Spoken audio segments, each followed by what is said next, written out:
Hello. There can sometimes be a little bit of a tension between creativity and control. Businesses like to start with budgets, engineers with boundary conditions and constraints, and stuck in the middle can get a little bit claustrophobic. But good design has responsibility of deciding which rules to break. I'm going to tell you a little story about how a new product was launched based on a very simple human insight. It's work we did at Continuum. And it reveals that sometimes it's the most mundane or the invisible that's the key to seeing things in a new way. So here's the business problem. Tetra Pak was losing market share to plastic bottles. Tetra Pak, they make those carton drink packages you see everywhere. They were losing share. Why? Because some people thought that it was easier to drink from a plastic bottle than from a Tetra Pak. So the design challenge is design a Tetra Pak that is better to drink from than a plastic bottle.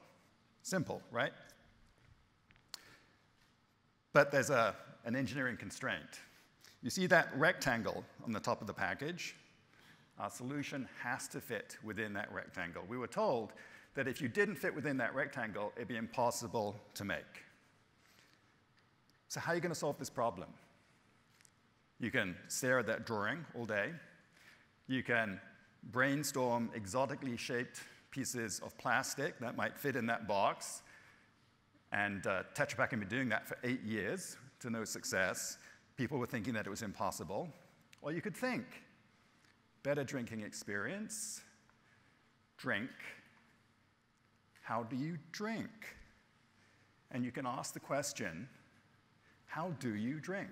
You know, surprisingly, Tetra Pak, which is a multi-billion-dollar company, and its very existence depends on people drinking, and they had never asked that question. They did not know how people drink.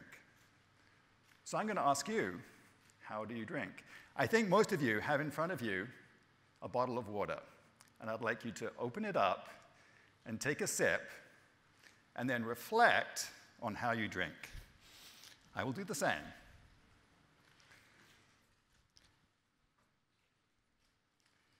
Now, to solve this problem, what we did was we put a video camera in the bottom of a bottle, and we watched very closely to make sure we understood what was going on. We watched people drinking, and we asked them questions about their experience. We got into a discussion about what was good, what was bad.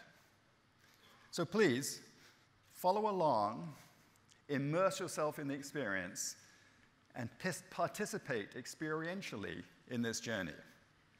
What we learned was, fundamentally, there are 3 ways to drink. And I'm going to demonstrate them for you. And I would like you to drink with me, and maybe you'll learn something new. So the first way to drink is what we call the suck mode, okay? That's where you put your entire mouth around the opening, and you drink. Okay, now you can tell it's a suck mode because that's that little sound at the end, okay? Did everybody do that? Okay, good. The second mode is the pour mode. You just pour it into your mouth. Simple, right? It's what I was doing in the video. And the third mode is a little more sophisticated, okay? It's where you form a seal between your top lip and the surface of the water. And then you use your tongue to pull the water into your mouth, okay? Let's see if we can do that.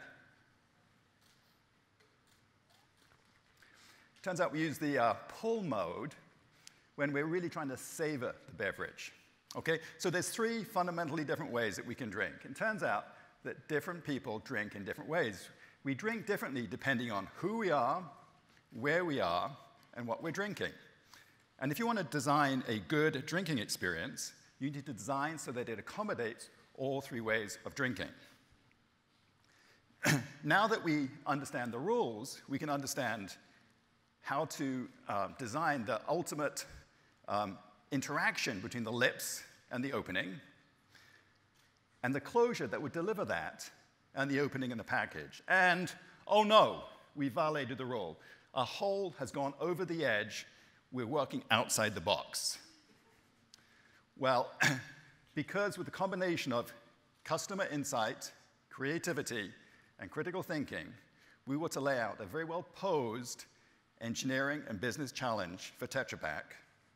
They took on that challenge. They solved the problem. It took a while, and launched this package, first of all in Saudi Arabia, and then across the world.